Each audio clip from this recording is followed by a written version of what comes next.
Ever wondered why your neighbor, the one who's quietly a millionaire, drives a 10-year-old Toyota? It's not because they can't afford a new luxury car. It's because they know something most people don't.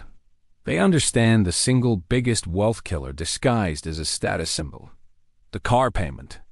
Today, we're pulling back the curtain on the smartest money move almost nobody makes: the beater car strategy. And trust me, by the end of this video, you'll look at that shiny new car ad completely differently. You'll see it not as a dream, but as a trap. And I'll show you how to avoid it and actually build real, lasting wealth. Let's get right into it. What is the beater car rule? It's simple, but it's radical. The rule is this: you should drive the cheapest, most reliable car your ego can handle. The goal isn't to drive a piece of junk that breaks down every week.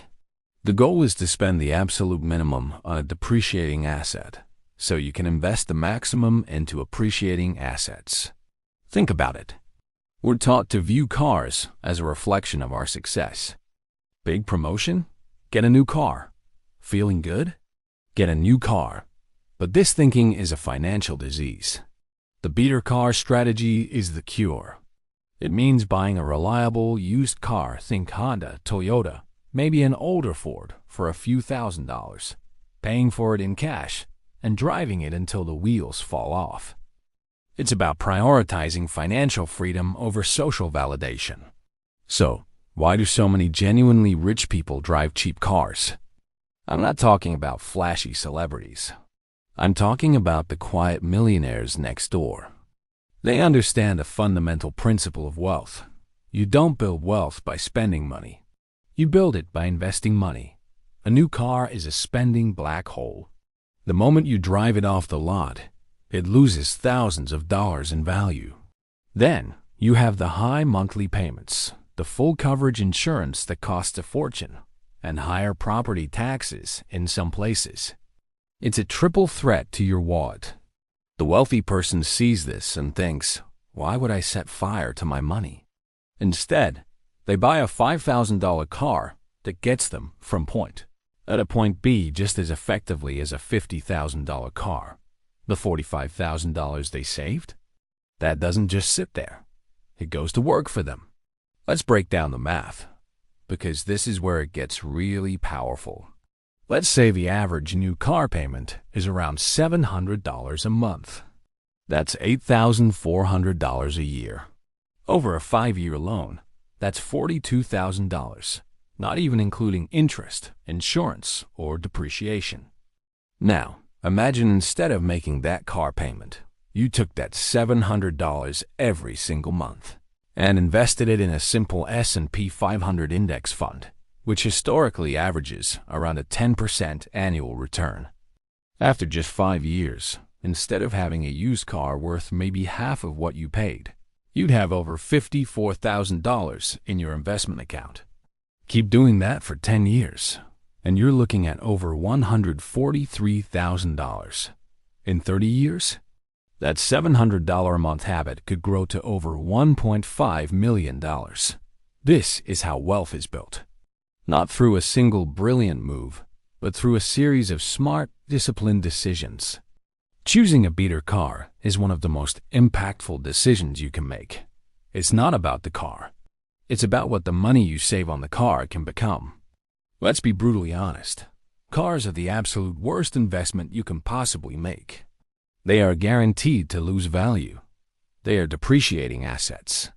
Would you buy a stock if you knew for a fact it would be worth 50% less in 5 years? Of course not. So why do we do it with cars? It's purely emotional.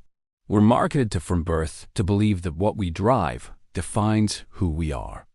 The car industry spends billions of dollars a year to convince you that you need the latest model, the newest tech, the most horsepower. They're not selling transportation. They're selling an identity, and we buy it. We chain ourselves to decades of debt for a temporary feeling of status. An investment is supposed to put money in your pocket. A car does the exact opposite. It's a utility, a tool. It should be treated as such. The moment you reframe the car from a status symbol to a simple appliance, like a refrigerator or a washing machine, your entire financial life will change. You don't take out a loan for a new toaster to impress your friends, do you? Apply that same logic to your car. So, what kind of car should you drive if you want to become wealthy? A boring one. I'm serious. Drive a boring car. Drive a car that no one will notice.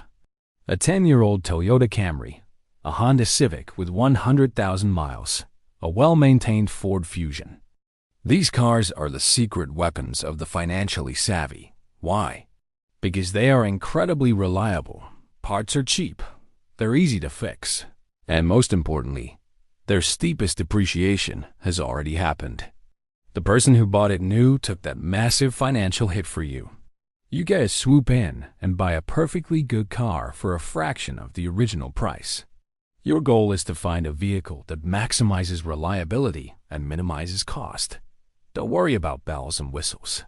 You don't need a giant touchscreen or heated seats. Your phone has better navigation, and your financial freedom will keep you warmer than any heated seat ever could. Pay cash. A $3,000 to $7,000 budget can get you a fantastic, reliable vehicle that will last for years with basic maintenance. This isn't about being cheap. It's about being smart. It's about understanding the long-term opportunity cost of every dollar you spend. Now, I know what some of you are thinking. But what about safety? Newer cars are safer. And that's a valid concern. But a well-maintained 10-year-old car from a reputable brand with good safety ratings is still a very safe vehicle. You can look up crash test ratings for any model year. Plus, the biggest safety feature in any car is the driver. Driving defensively, not texting, and being aware of your surroundings has a much bigger impact on your safety than having the very latest lane assist technology. Another common objection is reliability. I don't want to be stranded on the side of the road. Nobody does. But the idea that all old cars are unreliable is a myth. A properly maintained Toyota can easily go for 200,000 or 300,000 miles. The key is to do your homework. Before you buy, get a pre-purchase inspection from a trusted mechanic. It might cost you $100, but it can save you thousands in the long run. The fear of a potential repair bill often pushes people into a guaranteed massive expense, a new car payment. A $1,000 repair once a year is still vastly cheaper than an $8,400 annual car payment. Let's zoom out and look at the bigger picture. This isn't just about cars. This is about a mindset shift.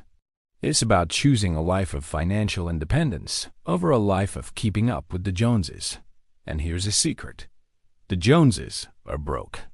They're drowning in debt to project an image of wealth. True wealth is what you don't see. It's the paid-off house. It's the robust investment portfolio. It's the freedom to quit a job you hate. It's the ability to handle a medical emergency without going bankrupt. It's security, peace of mind, and options. A fancy car parked in the driveway of a mortgage-to-the-hilt house isn't wealth. It's a cage. The beater car is your key to unlocking that cage. Every month that you don't have a car payment is a month you are buying back your freedom. Every dollar you invest instead of giving to the bank is a soldier sent out to fight for your future financial army. So here's the challenge. The next time you feel the urge to browse for a new car, stop. Instead, open up a compound interest calculator. Type in that monthly payment, set the interest rate to 8 or 10%, and see what it could become in 10, 20, or 30 years. Let that number sink in. That is the true cost of that new car. It's not the sticker price. It's the $1 million future you're trading for it. Choose the boring car. Choose the payoff car. Choose the car that gets you from A to B without stealing your future. Embrace the beater car strategy and watch your net worth explode. It's the smartest money move almost nobody is brave enough to make. Will you be one of the few? Thanks for watching.